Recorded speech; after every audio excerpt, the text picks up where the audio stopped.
Ah, life is strange, isn't it? To think a game series such as this can capture the hearts of so many people is incredible. To say that the first game didn't have a strong impact on me would be a lie. So just watch this quick clip from my live stream of it.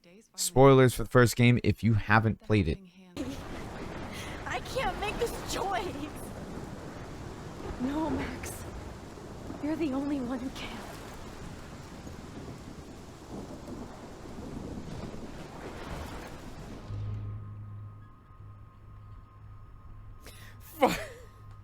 Fuck you. Fuck you. Why you gotta make me choose something like that? Don't do that. Don't do that. Don't do that. Dude, fucking think if I'm kidding or anything. Fuck you guys, okay?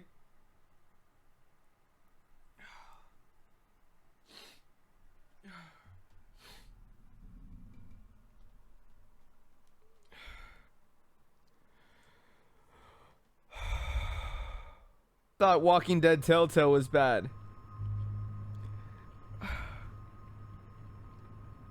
I thought Walking Dead Telltale was fucking rough. I thought that that Heavy Rain was tough. I thought that Detroit Become Human was tough.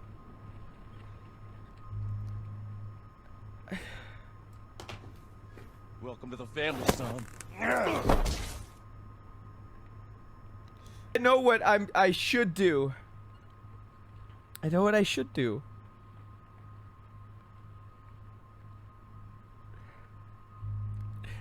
It's so difficult to make this fucking decision.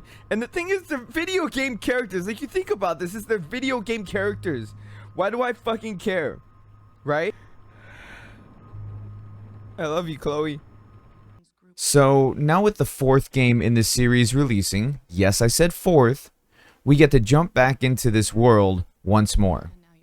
But before we tackle the question of if you should buy True Colors, make sure you hit the thumbs up and subscribe if you're new, as well as join me in my live streams for games such as these to get my real reactions.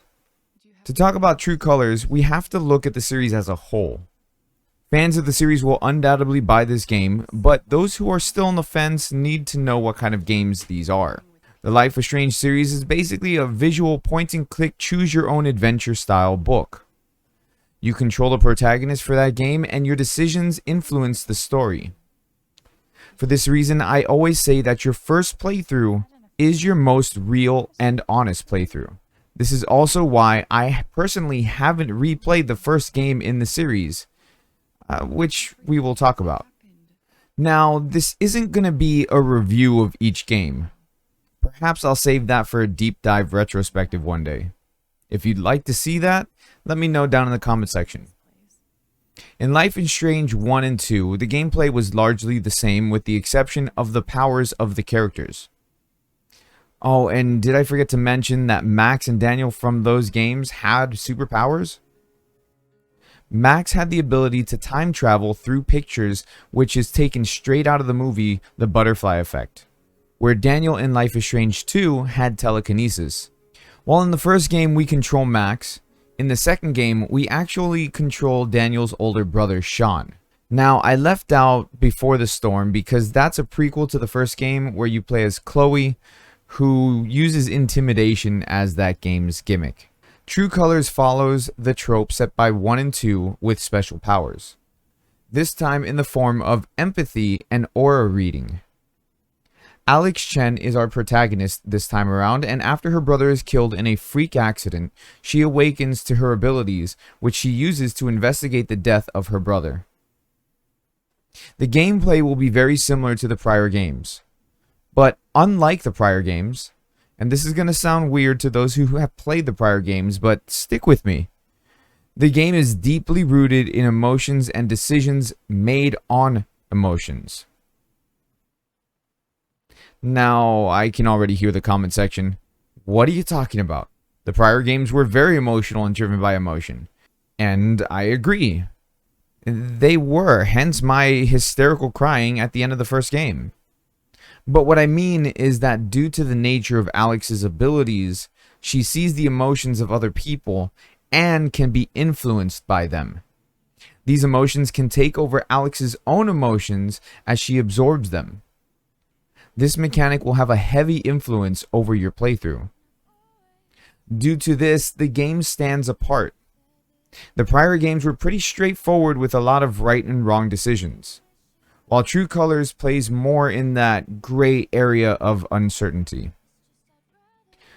Music in this title is something I'm excited for. I regularly have the soundtrack for the first game on my Spotify playlist. Hell, even now while I'm writing this, I'm listening to the music for the first game. The downside to the game's soundtrack, though, is that for streamers like myself, we have to use the non-copyrighted music or our streams get blocked, claimed, and demonetized. But many of us consider the music to be just as important for the games as the story is, so we leave the music on. So if you happen to see a streamer playing the game with the normal music, maybe give them some love and support as much as you can. And sorry for that quick PSA there, but I gotta look out for the community. So by now you probably guessed that the first game is my favorite in the series so far. It's not that I dislike the other games, but the first one connected with me so much more. I mean, I still get emotional hearing the ending song from the game.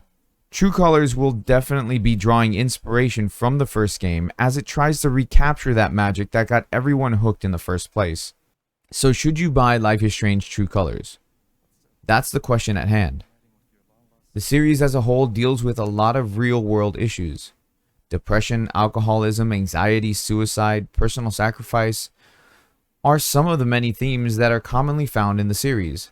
And if these are subjects and topics that bother you, then you might not want to play this until you're ready to deal with things like this. But at that same time, keep in mind that these games are made with people like you in mind.